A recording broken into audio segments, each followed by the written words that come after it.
ထူးသတိထားပါဒီမိုကရေစီနိုင်ငံဆိုတာအတင်းတို့မြန်မာနိုင်ငံမှာလို့ပြောကျင်တယ်လို့ပြောမင်္ဂလာပါ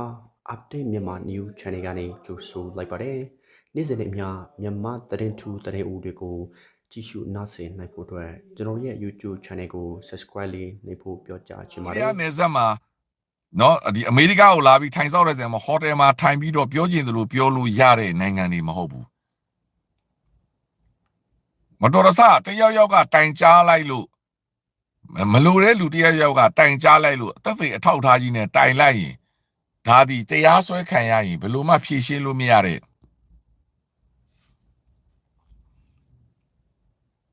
ရာဇဝမှုကြီးခင်ဗျာဒါကြောင့်ဒီနိုင်ငံမှာရောက်ရှိနေကြတဲ့ fundraiser တော်တော်များများဒီခေါင်းစဉ်မျိုးစုံအောက်ကနေအကောင့်မျိုးစုံအောက်ကနေလွှဲချော်ပြီးဒေါ်လာရေးကြီးကိုသစ္စာရှိရှိနဲ့လုတ်ပေးခြင်းနဲ့စန္ဒများတဲ့ကြားတဲ့ကနေဘောင်လွတ်အောင်လုပ်နေကြရတာအဲ့တော့မနေ့တနေ့ကမှထိုင်းနေဆက်ကရောက်လာပြီးကိုမြန်မာနိုင်ငံမှာဘာအဆင့်တန်းနဲ့ပဲနေခဲ့ဒီမိုကရေစီနိုင်ငံမှာပြောတာဆိုတာအထူးသတိထားစေခြင်းနဲ့ဒါကြောင့်ဒီဒေါ်လာရေးမှာပတ်စံဘယ်လောက်ရတယ်ဘယ်လိုစည်ရင်းပြမယ်ဆိုတဲ့အဲ့ဒီမာမာနာတွေနဲ့ဒီနိုင်ငံတွေမှာလုံးမဖြစ်ပါဘူးခင်ဗျာကိုယ့်ရဲ့ဒီမာမာနာတွေကိုယ့်ရဲ့အတ္တကြီးစုတွေဟာကိုပဲအန္တရာယ်ဖြစ်စေနိုင်တယ်မလိုတဲ့လူတွေအများကြီးဒေါ်လာရေးမှာဒီမိုကရေစီနိုင်ငံတွေမှာကိုရောက်နေပြီအဲ့ဒီလူတွေကဒီဟာတွေကိုအချက်ကြ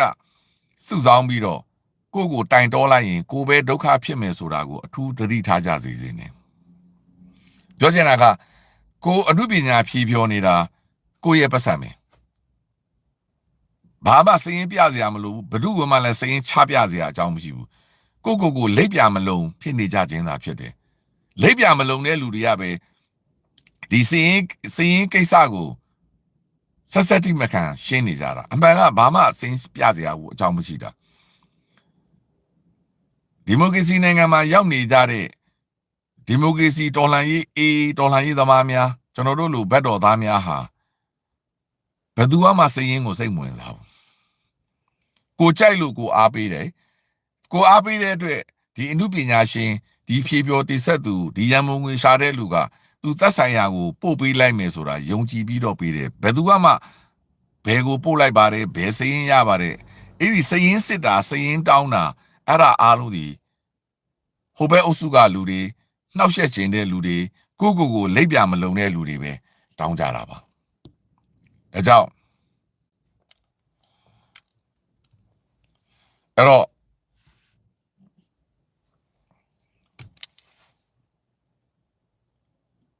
အထူးသတိထားကြစေခြင်းတယ်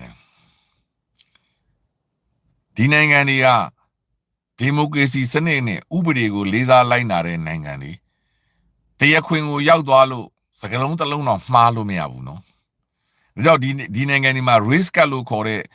လူမျိုးရေးခွဲခြားတဲ့ကတ်တွေအဲ့ဒီကတ်တွေနဲ့နောက်ပြီးတော့ဘယ်လို sexual assault လို့ခေါ်တဲ့ကိစ္စတွေဥမာဖင်ပုတ်ကောင်းမှုတစ်လုံးမိလိုက်တာနော်နောက်တစ်ခုကဘာဖြစ်မလဲ assault လုပ်တယ်လို့ခေါ်တဲ့စကားလုံးကြမ်းသွားတာ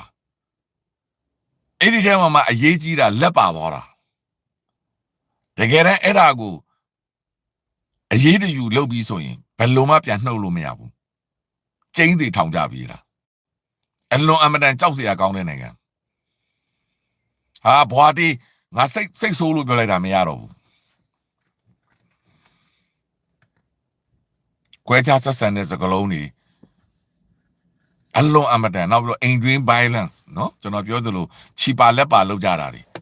နော်ရိုက်တာတွေပုတ်တာတွေအထူးသတိထားပါအရန်ကြောက်ဖို့ကောင်းတဲ့နိုင်ငံမှာနော်အခုအမေရိကန်နိုင်ငံမှာဆိုအဲ့ဒီ extreme violence သမားတွေကိုပြန်တော်ပို့နေပြီသူကgreen card မကလို့နိုင်ငံသားဖြစ်အခုTrump အစိုးရကအဲ့ဒီ extreme မိမကိုရိုက်ထားတဲ့ယောက်ျားတွေကိုအခုအမှုရှိတဲ့လူတွေအကုန်လုံးဖမ်းပြီးတော့ပြန်ပို့နေပြီဦးကျွန်တော်တို့မြန်မာ community ထဲကတက်ရောက်တော့ထောင်ကြထားပြီးသားနော်ထောင်၄နှစ်ကြထားပြီးသားမရဘူးပြန်လာခေါ်သွားပြန်ပို့လိုက်ပြီ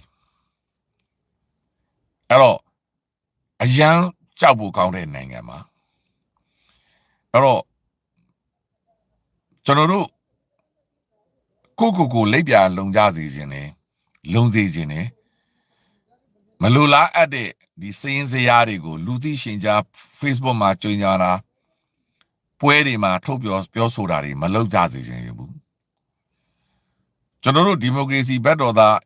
A သမားတွေကလည်း A ဆိုတာကကျွန်တော်တို့အုပ်စုပေါ့ group A ပေါ့နော်ဒီတော်လန်ကြီးကိုမောင်နှမတွေကလည်းဘယ်သူမှဒီစင်းတွေကိုတောင်းမကြည့်ပါဘူးစိတ်လည်းမဝင်စားပါဘူးနောက်ဆုံးဗျာလူကြီးမင်းရဲ့အမှုပညာကိုကြိုက်လို့ကိုနှစ်ကာကိုပတ်စံပေးပြီးလာကြည့်တာဟိုမှာဖြူကျော်သိန်းကျော်ဆိုတယ်ဆိုရင်မတ်ဖြူကိုကြိုက်လို့မတ်ဖြူရဲ့အမှုပညာကိုကြိုက်လို့ရုပ်ရှင်ဒီလက်မှတ်ဝယ်ပြီးကိုလာကြည့်တာအဲ့ဒီပဲပတ်စံကိုမတ်ဖြူက3သူ့အတူအကုန်လုံးပဲရွှေပဲဝယ်လိုက်သူ့အတူအကုန်လုံးပဲလှူလိုက်ကျွန်တော်တို့ကစိတ်ကိုမဝင်စားဘူးသူ့ရဲ့အမှုပညာကိုကြိုက်လို့ကျွန်တော်တို့ကလာအားပေးတာကျွန်တော်တစ်ချိန်ကပြောခဲ့သလိုဒီ fundraiser တွေမှာဒီနိုင်ငံကျော်အစိုးရတွေရုပ်ရှင်မင်းသားမင်းသမီးတွေနဲ့ရှိုးပွဲတွေလုပ်ပြီးတော့ပတ်စံရှာတာဟာအလွန်အမတန်ကောင်းတယ်ဆိုပြီးတော့လွန်ခဲ့တဲ့2022လောက်တည်းကကျွန်တော်ပြောခဲ့တယ်ပေါ့တိုက်တွန်းပေးခဲ့ဘူးတယ်အခုတော့အဲ့ဒါတွေကတကယ်ဖြစ်နေပါပြီဒါပေမဲ့အဲ့ဒီနေရာမှာကန်ရှင်များအနေနဲ့လက်ပြလုံကြစေခြင်းနဲ့ကိုယုံကြည်ချက်ရှိကြစေခြင်းနဲ့ဒါလူတိုင်းလို့မရတဲ့ဒီဘာမှအချင်းမဆိုတတ်တဲ့လူနာမည်မရှိတဲ့လူခင်ဗျာဒီတော်လာရေးအတွက်လုံးမယ်ဆိုပြီးလက်မှတ်ရောင်းကြည့်ဘယ်သူဝယ်လာကြည့်ဘယ်သူမှလာမကြည့်ကျွန်တော်လည်းမကြည့်ဘူးသူ့ရဲ့အမှုပညာကိုအရင်အားပေးမယ်အဲ့ဒီအမှုပညာရဲ့စင်မှာသူ့ဟာသူတော်လာရေးကိုပဲလူသူ့ဟာသူတုံသူကိစ္စပဲအဲ့ဒါကိုလက်ပြလုံကြစေခြင်းနဲ့ယုံကြည်ချက်စာလုပ်စေခြင်းနဲ့ကိုကအဲ့လိုဆက်ဆက်တိမခံလုပ်ခြင်းဟာတစ်ဖက်ကကိုနှောက်ယှက်ခြင်းတဲ့တပ်ဂရုတွေစစ်ကောင်စီဘက်ကလူတွေကကိုယ်ကိုစရင်စစ်ဖို့တဲ့ဂျားတွေကနေပြီးတော့ဟပေးသလိုဖြစ်နေတာအခုကျွန်တော်ပြောသလိုအပြတ်ပိတ်ပြောတာလိုက်ဘယ်သူမှစရင်လာစေလို့မရတော့ကိုတိုင်ကတစ်ဖက်ကလူတွေကိုလမ်းမဟပေးဖို့လိုတယ်ကျွန်တော်တို့ဒီကိုယ့်ရဲ့အမှုပညာနဲ့ကိုကြိုက်တယ်လို့ဖြေဖြော်ပြီးကြိုက်တယ်လို့လှူပိုင်ခွင့်ရှိတယ်ဒါကိုယ့်သဘောပါအနောက်နိုင်ငံမှာရှိနေတဲ့ကျွန်တော်တို့မြန်မာနွယ်ဘွားများဟာပွဲတွေငတ်နေတယ်ဒီလိုနာမည်ကြီးအဆိုတော်တွေရဲ့ဖြေဖြော်မှုတွေကိုမကြည့်ရတာလဲကြာပြီသူတို့ကဒီဖြေဖြော်ပွဲတွေကိုလာကြည့်ရတာကလာဖြေဖြော်ပေးတာကကျေးဇူးတင်တယ်လားဘလို့မှကိုဒီနိုင်ငံတွေမှာဥပမာဒီနိုင်ငံတွေမှာကျွန်တော်တို့မြန်မာသမင်းဟင်းကိုချင်းမောင်ကျော်လေးတွေကျွန်တော်တို့အရန်တန်းတာကြတယ်ဘာလို့စားဒီနေမှာရှားတာကိုထိုနည်းလည်းကောင်းပဲမြန်မာရုပ်ရှင်ကားတွေမြန်မာအဆိုတော်တွေရဲ့ဒီဂီတဖြိုဖြိုတွေကရှိမှမရှိတာအဲ့တော့လာဖြေဖြော်ပေးတာကိုပဲကျွန်တော်တို့ကဒီအဆိုတော်တွေကိုကျေးဇူးတင်နေပြီဒီအဆိုတော်တွေကိုကျွန်တော်တို့ကကျေးဇူးတင်နေပြီအဲ့တော့လာဖြေဖြော်ပေးတဲ့အတွက်ကျွန်တော်တို့ကြည်ရလို့ကိုကျေးဇူးတင်နေပြီကျန်တဲ့ဟာကတော့ဗျာလူကြီးမင်းရတဲ့ပတ်စံလူကြီးမင်းလှူပဲလူကိုယ့်အကိုပဲတုံကိုမိန်းမကိုပဲတကိုယ်လုံးရွှေစင်ကိုသားသမီးတွေကိုပဲခဏဟိုလည်းမတက်ကတူပို့ဒါလူကြီးမင်းရဲ့ကိစ္စကျွန်တော်တို့ဘက်ကတော့ဒါမျို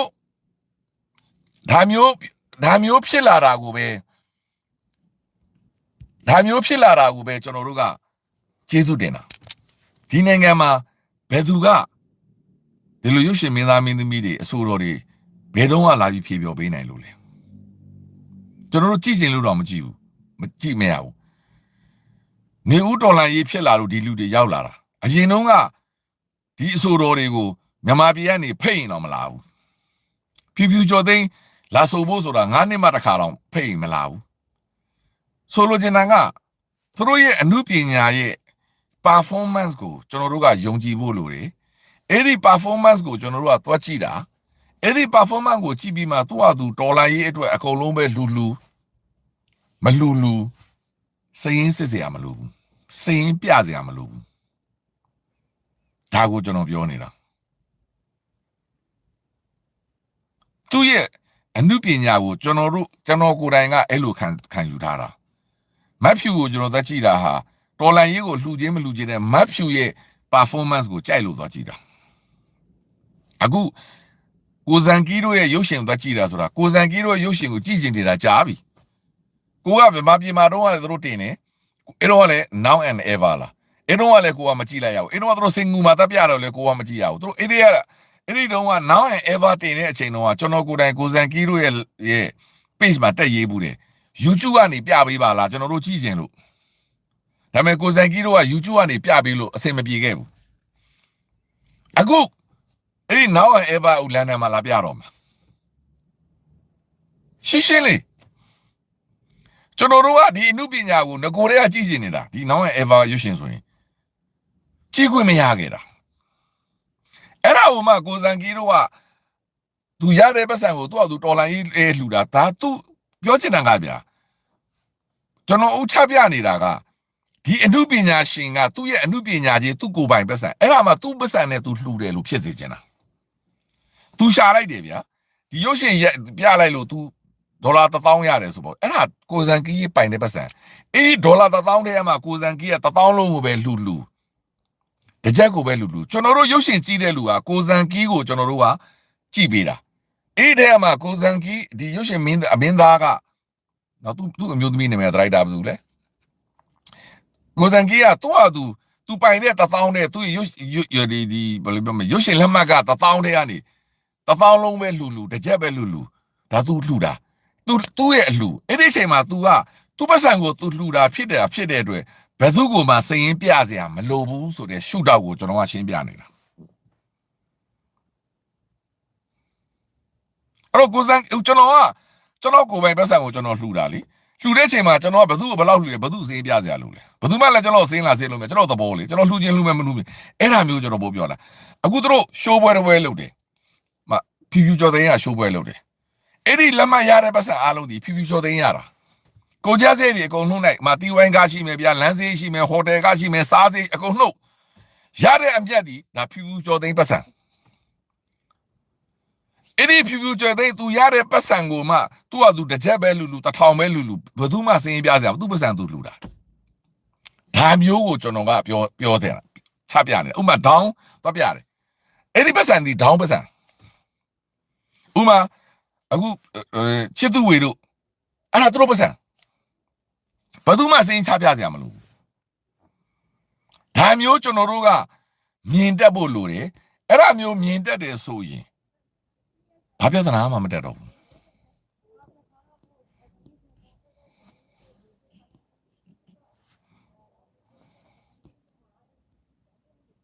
ဥမာပိုင်ဖြိုးသူပဲဖြစ်ဖြစ်ဒေါင်းတို့ပဲဖြစ်ဖြစ်အခုဆိုရင်ချစ်သူဝေတို့ရဲ့ပွဲကိုလင်းလင်းတို့ပွဲပဲဖြစ်ဖြစ်ကိုပေါက်ရဲ့ရုပ်ရှင်ကားတွေပဲဖြစ်ဖြစ်အခုဆိုရင်နောင်ရဲ့ ever လို့ဒါဒီဇန်ကီတို့ရဲ့ပွဲတွေပဲဖြစ်ဖြစ်ရုပ်ရှင်တွေပဲဖြစ်ဖြစ်ဒါတွေအားလုံးဒီသူတို့ပတ်စံကျွန်တော်တို့ဒီအဲ့ဒါမျိုးရှင်းနာဖို့လိုတယ်အဲ့ဒါမှဘယ်သူမှလည်းတိုက်ခိုက်စရာမလိုဘူးကန်ရှင်တွေကလည်းသူတို့ရဲ့အမှုပညာနဲ့ရတဲ့ပတ်စံတွေသူတို့စင်ပေါ်မှာတက်អော်နေတာမဟုတ်ဘူးသူတို့ရဲ့အမှုပညာဖြစ်ဒါဘလူတိုင်းမလုံနိုင်တဲ့ပညာဒါကိုဖြည့်လဲဖြည့်ပြောရသေးတယ်ဗျာစီလဲစီစဉ်ရသေးတယ်ပြီးတော့စရင်မပြလို့ဆိုပြီးတော့အပြစ်လဲပြောခံရတယ်ဆိုတာမတရားလုပ်ကြတာအဲ့ဒါမျိုးမဖြစ်ရလေအောင်ဒါဖြူဖြူကျော်သိန်းနဲ့ပွဲမှာဖြစ်သွားတာသူကဖြည့်လဲဖြည့်ပြောရသေးတယ်ဗျာဒီစရင်စရာကိစ္စနဲ့အပြစ်လဲပြောခံရတယ်ဆိုတာအဓိပ္ပာယ်မရှိတာဗျာသူမဖြည့်ပြောတော့ဘူးပွဲမလို့တော့တပြားမှမရတော့ဘူးလေသူကြောက်ပတ်ဆိုင်ရတာလေသူကဖြည့်ပြောတာလေအဲ့ဒီပတ်ဆိုင်ကိုတန်ကြီး copyright lawyer သူ့ကိုပေးရမှာရှင်းလေးကိစ္စဖြူကျော်သိမ်းမဖြည့်ပြောလိုက်တပြားမှမရတော့ဘူးဗျာရှင်းနေတဲ့ကိစ္စကြီးဘာလို့သူကြောက်လူကြည့်တာလေသူဖြည့်ပြောလို့ကြည့်တာသူအမှုပညာကိုကြည့်တာသူတစ်ချင်းကိုကြိုက်တာအဲ့တော့အဲ့ဒါဒီအားလုံးကနေဆက်တွေမှာနေဖြစ်လာပြီးယနေ့ဒီတနိုင်ငံလုံးတစ်ကမ္ဘာလုံးပြတ်နေတာက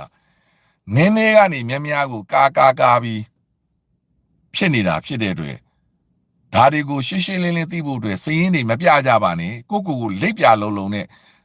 လောက်ကြပါလို့